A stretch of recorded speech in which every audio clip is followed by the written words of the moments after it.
call this security metrics. It allows you to go in and analyze security from a much more structured approach. Assets, the threats, the probability or likelihood of occurrence, and the business impact. And from there, you can actually measure security in a much more structured approach. Many organizations today have security measures, but they are not measuring how effective these security measures are taking place. So when we're looking at security today, it is not simple. It is complex. It must be continuous. It must be integrated. All the elements of the chain must work together to provide a framework to defend your own organizations. But let's look at some examples. If you take sophisticated, then you go out and introduce new security technologies. Let me give you one simple example. Many of you have introduced, let's say, biometrics. People, when they introduce biometrics, they say, well, this is highly sophisticated technology, so it's really going to defend my organization against the new generation of attacks. But guess what? With the new technology comes new ways of breaking in. And these are a few examples. A few things like face recognition. We have done a few interesting tests. You can play back another face being recorded on another system. What happens to the visual face recognition? 9 times out of 10, it recognizes the video played back as a real face. Other examples. If you use biometrics, many of you may have used biometrics. You have the mouse you have used before. You simply do a little bit of hot hair on the mouse, and what that does is it recreates the latent fingerprint, the fingerprint that was there before. So you don't need to even put your finger. You can use the finger of the person that was there before. You can simulate that with a little bit of cold water, or sometimes just the Scotch 3M tape has many opportunities to be useful. All of these approaches have ways to bypass sophisticated protection technology. So how we need to approach security? We need to approach security as a continuous process. You're not going to be able to fix all the problems the first time around. You're going to do it in incremental steps.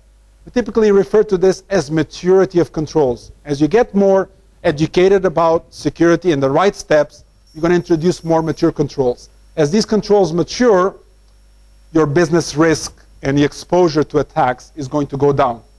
But as I mentioned, you're going to feel a bit like the little rat in the wheel. The game is never finished. So if you join the security team in the security field, I recommend 2 things. Lots of good pizza, lots of coffee and Coca-Cola, because you may stay up a few nights trying to fix the attacks as they come. But it's not all. Another interesting aspect that I find extremely important, and I mentioned briefly, is the notion of time.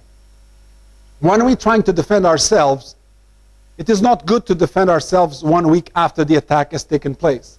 So I suggest for you a very simple equation. P must be greater than D plus R. I do happen to graduate in mathematics, so this looks very complicated. So let's make it a little bit more simple. What does P stand for? P stands for protection. Typically, when you buy a firewall or some barrier physical structure, you're buying protection. But there's one thing that you need to realize when you're buying protection. You're only buying time. You're delaying the attacker. But the question is, for how long? A good firewall, how much is it going to delay an attacker for? 1 hour, 1 day, 1 week. But eventually they will break in. So you need to go to the second stage, which we call detection. How do you detect that an attacker has bypassed the defenses that you have put in place? There's many technologies, intrusion detection. There's tripwire technology that allows you to, for example, did somebody modify a certain file on the registry that is not allowed to be modified? But even this is not enough. You need to go to the next stage, which we would call response. You protect or delay, you detect something has gone wrong, and then how quickly you respond. Let me put this in the old times. Remember in the old times in the Far West, when banks had the big vaults and the very high level of protection? Very similar scenario. Typically the vaults were rated for a level of protection. Oh, this vault can withstand a torch for 2 hours. The concept was very simple. When you put the big bank vault, you have a security guard that makes rounds around the bank and should, let's say, every 30 minutes. And if you find somebody breaking in, he needs to call the police, or in this case, the sheriff. The sheriff needs to arrive before the robbers are able to break into the bank. And if this scenario does not work, then you don't have security. So what you need really to do is to go back to your own organizations and look at security not as something static, but as something dynamic and something that needs agility to be able to respond effectively and continuity. You also need to address security at different levels, what I call strategic, tactical, operational. Operational is the things that you do every day. You need to reset user ID passwords. You need to monitor events. Tactical is the things that you do maybe not every day, but you need to do weekly, monthly, etc. Things like check for vulnerabilities, patch the system. And there's the things that you need to do strategically. What operating system do I choose tomorrow? What operating system do I retire? It's things that take a long time and take much more hard decisions to make within the infrastructure. So at each step, you need to have the right level of motivation and support within the organization. Anytime you do things like technology rationalization, it's not something you do once. It's something that you do over 3 years or 5 years. Or we're going to simplify the number of platforms that we manage. Why is this important? The more complexity you have, the more difficult it is to monitor security in such an environment. As I mentioned, security must be continuous. You must protect, detect, and respond in a timely manner. When we're talking about response, you need to have a structured approach. So to have what we call incident response mechanism. Everything obviously starts with policy. Why is policy important? Imagine it's 3 o'clock in the morning, you're being attacked, the poor guy at the help desk has to make a decision. Does he unplug the web server from the internet because he does not know this new type of attack? If the policy does not allow the defenders to make very timely decisions, you do not have security within the infrastructure. You need to have continuous monitoring.